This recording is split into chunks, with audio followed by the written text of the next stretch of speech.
In this video, I'll show you how you can go ahead and download a Spotify playlist, okay?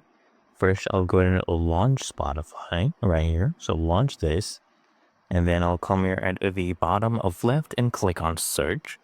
I'll search for a playlist. So let's do some NCS songs, non-copyright songs, or any, playlist you want. You could have your own playlist that you created as well. So I'll click on search right here, and then I'll filter it by playlist.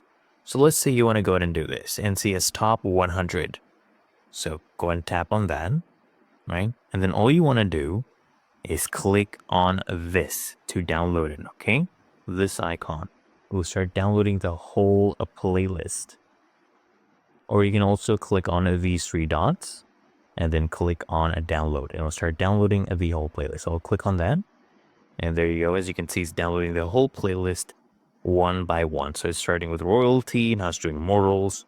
It's going to keep doing this for the whole thing. But otherwise, it's really that easy and simple.